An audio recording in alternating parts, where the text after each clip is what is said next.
नमस्कार, आदाब, सलाम, सत श्री अकाल। केम छो, कसे काय केरो हाल है, केना छी यहाँ सब, कैसन वानी, हाउ आर यू, कैसे हैं आप लोग, केमो नाचो मनक्काम खम्मागनी हुकुम केमती अच्छंती की खबोर।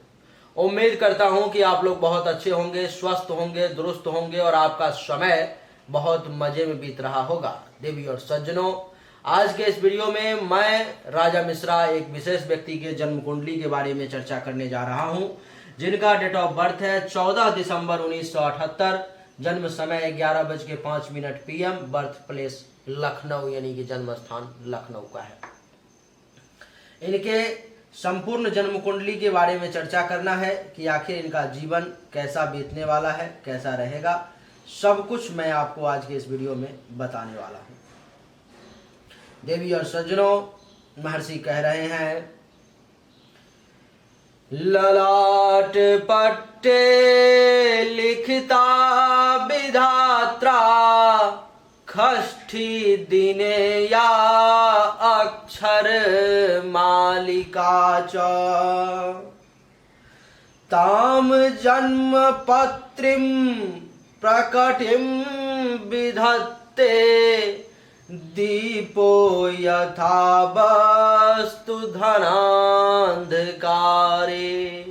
अर्थात जिस प्रकार से अंधेरे में रखी हुई वस्तु को देखने के लिए दिन के उजाले की आवश्यकता पड़ती है, किसी भी दीपक की आवश्यकता पड़ती है, ठीक उसी प्रकार हमारे जीवन में होने वाले समस्त अच्छे या बुरे कर्मों को जानने के लिए, देखने के लिए इस जन्म कुंडली रूपी प्रकाश की आवश्यकता पड़ती है।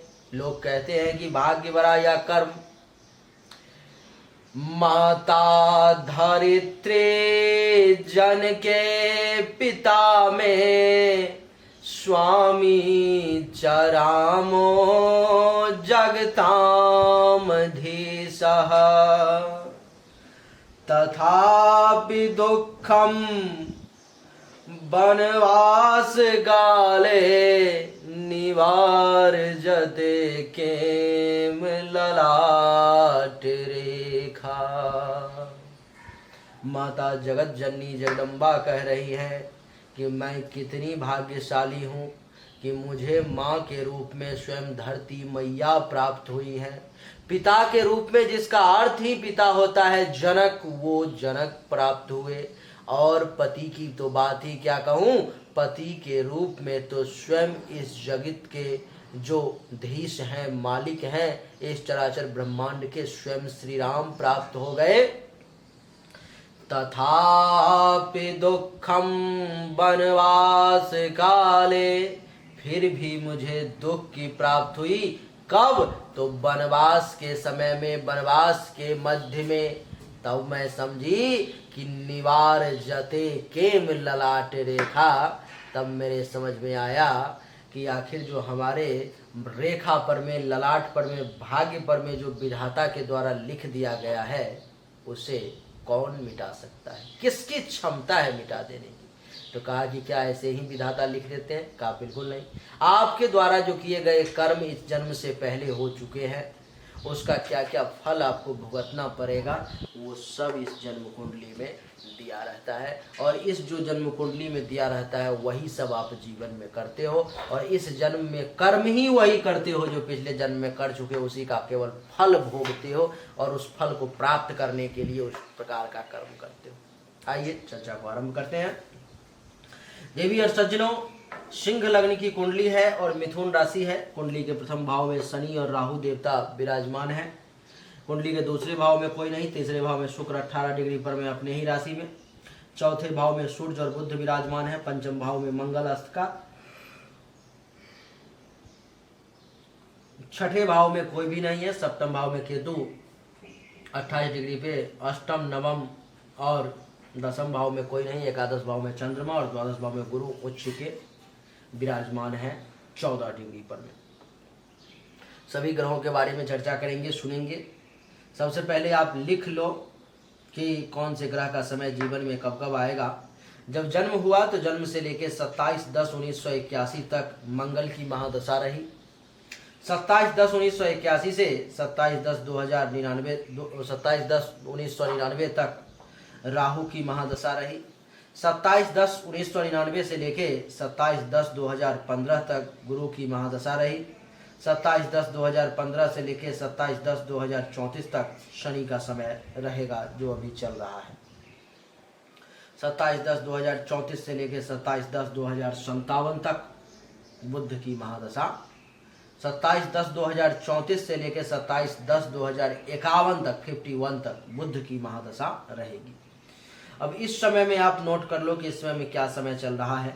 इस समय में शनि के महादशा में केतु की अंतर्दशा चल रही है, जो 18/8/2022 तक रहेगी।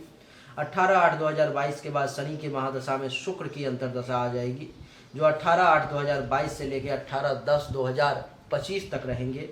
उसके बाद सूर्य का समय आ जाएगा, जो 18/10/2025 से लेकर 30/9/2026 तक रहेंगे। उसके बाद 30/9/2026 से 30/4/2028 तक शनि के महादशा में चंद्रमा की अंतर्दशा आ जाएगी। और फिर 30/4/2028 से लेकर 8/6/2029 तक शनि के महादशा में मंगल की अंतर्दशा आ जाएगी। और 8/6/2029 से 14/4/2032 तक शनि के महादशा में राहु की अंतर्दशा रहेगी। और 14/4/2032 से 27/10/2034 तक शनि के महादशा में गुरु की अंतर्दशा रहेगी। आगे 27/10/2034 से लेके 27 मार्च 2037 तक बुध के महादशा में बुध की अंतर्दशा। 24/3/2037 से लेके 21 मार्च 2038 तक बुध के महादशा में केतु की अंतर्दशा।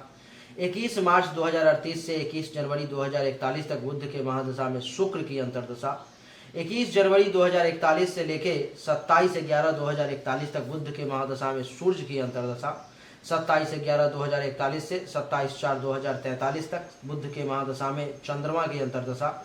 27/4/2043 से 27/4/2044 तक बुध के महादशा में मंगल की अंतर्दशा।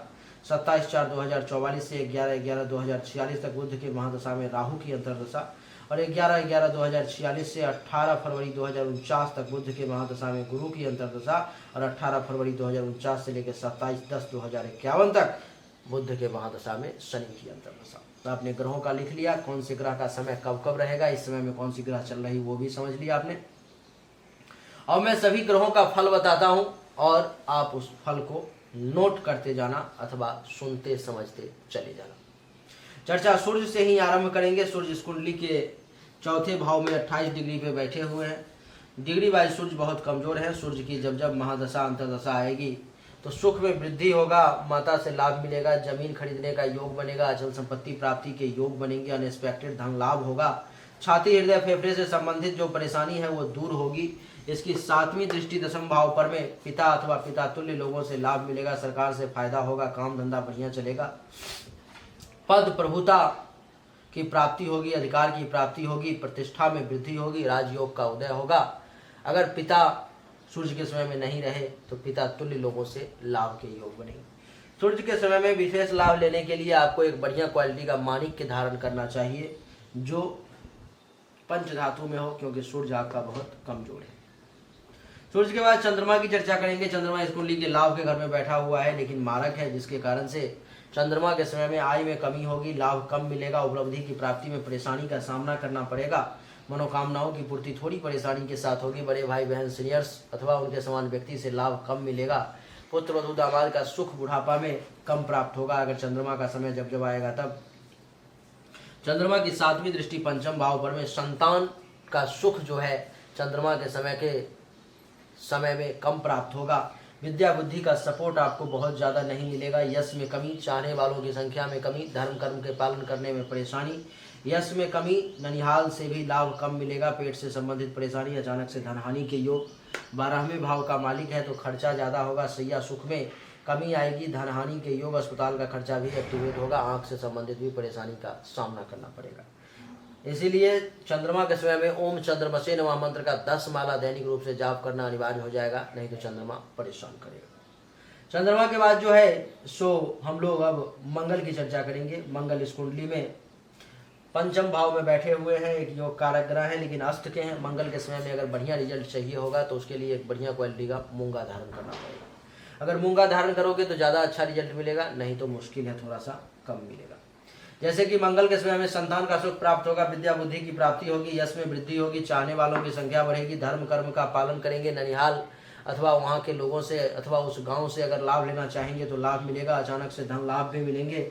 चौथी दृष्टि 1 2 3 4 अष्टम भाव पर में, जिसके कारण से जो है सो आपको अचानक से धन लाभ भी होंगे। विदेश से अगर कुछ धन कमाना चाहते हो, विदेश जाना चाहते हो तो वहाँ के भी रास्ते खुलेंगे, अचानक से बनता हुआ बिगड़ा हुआ काम बनेगा, दुर्घटनाएं टलेंगी।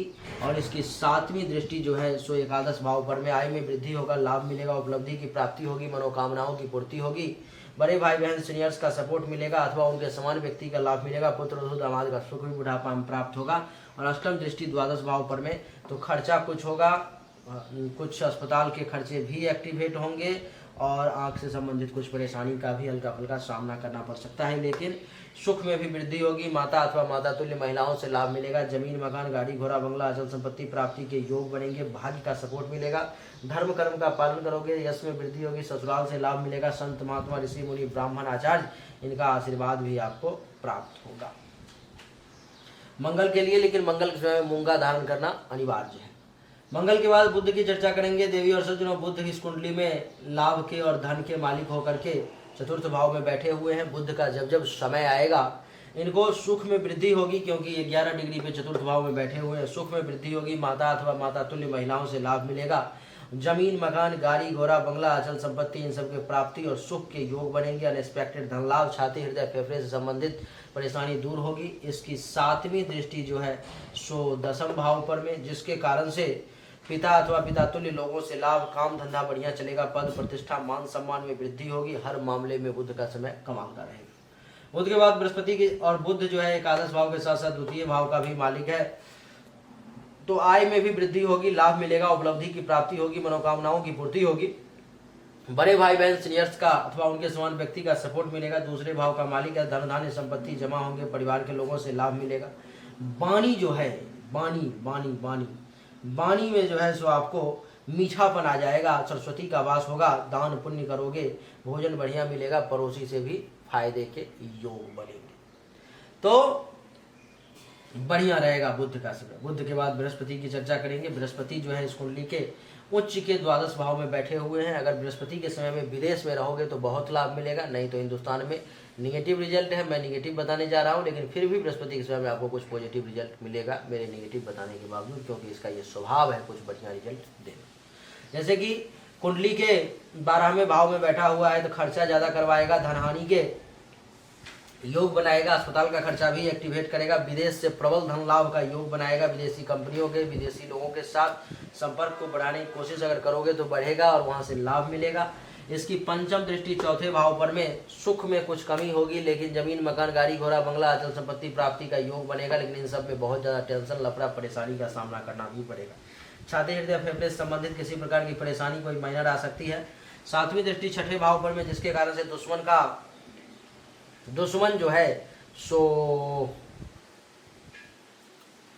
कुछ परेशान करेगा, कुछ चिंता में भी रहोगे, हेल्थ वाइज हल्का फुल्का इशू का भी सामना करना पड़ सकता है। कर्ज भगवान न करे लेना पड़े, केस मुकदमा के योग भी जो है सो बन सकते हैं, इसलिए सावधान।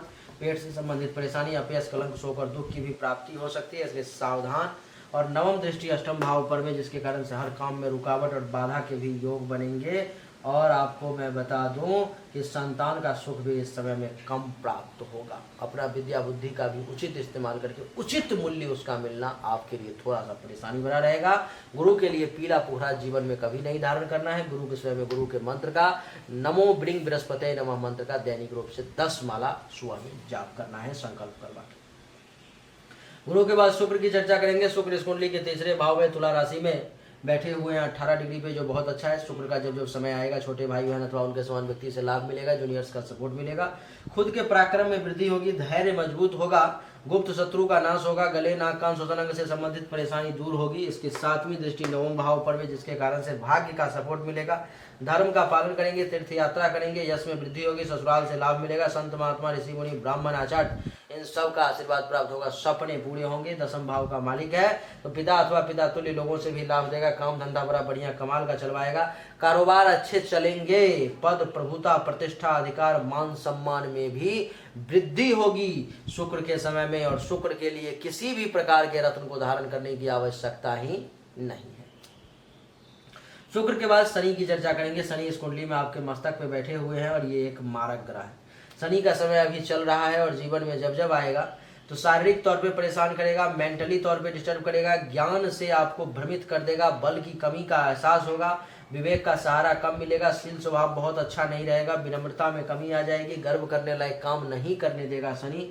और शनि की तीसरी दृष्टि तीसरे भाव पर में, जिसके कारण से छोटे भाई बहन जूनियर अथवा उनके समान व्यक्ति से लाभ नहीं लेने देगा, पराक्रम में कमी लाएगा, धैर्य को कमजोर करेगा, गुप्त शत्रु के द्वारा जो है सो आपको परेशान करवाएगा, गले नाक कान श्वसन अंग से संबंधित परेशानी भी दे सकता है, दिमागी तौर पे परेशान करेगा।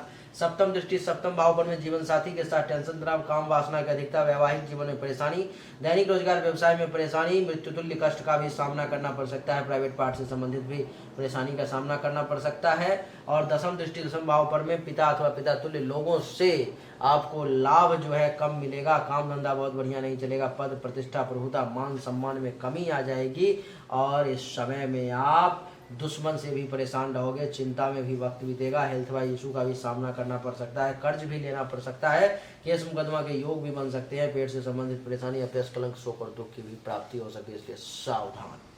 शनि के समय चल रहे हैं, शनि के समय में परेशानी आपको बहुत आएगी, जीवन का जितना परीक्षा है आपको सब देना पड़ेगा शनि के समय में। और शनि के महादशा में भी, चलो शनि के बाद अब राहु की चर्चा करते हैं। राहु आपके कुंडली के प्रथम भाव में 28 डिग्री पे बैठा हुआ है। राहु के समय में भी शारीरिक तौर पे परेशान रहोगे, ज्ञान की कमी होगी, बल की कमी का एहसास होगा, दिमागी तौर पे भी परेशान रहोगे, शील स्वभाव बहुत अच्छा नहीं रहेगा, गर्व करने लायक काम नहीं करने देगा ये राहु।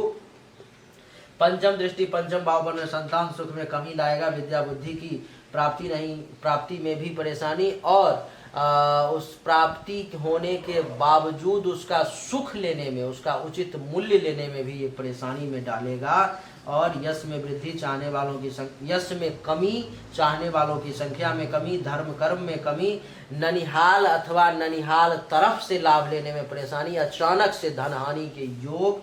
और इसकी सातवीं दृष्टि सप्तम भाव पर में, दाम्पत्य जीवन में परेशानी, काम वासना की अधिकता, वैवाहिक जीवन में परेशानी और दैनिक रोजगार व्यवसाय में परेशानी और प्राइवेट पार्ट से संबंधित परेशानी। और नवम दृष्टि नवम भाव पर में, भाग्य का सपोर्ट कम मिलना, धर्म कर्म के पालन में परेशानी, यश में कमी, ससुराल से टेंशन तनाव, संत महात्मा ऋषि मुनि ब्राह्मण आचार्य का आशीर्वाद भी कम मिलना। तो राहु का प्रभाव भी निगेटिव है। ठीक इसी प्रकार से केतु का प्रभाव भी निगेटिव है। केतु आपके कुंडली के सप्तम भाव में बैठा हुआ है, जिसके कारण से जीवन साथी के साथ टेंशन तनाव, काम वासना की वृद्धि के योग, वैवाहिक जीवन में परेशानी, दैनिक रोजगार व्यवसाय में परेशानी और प्राइवेट पार्ट से संबंधित परेशानी, दुश्मनों के द्वारा कुछ परेशानी।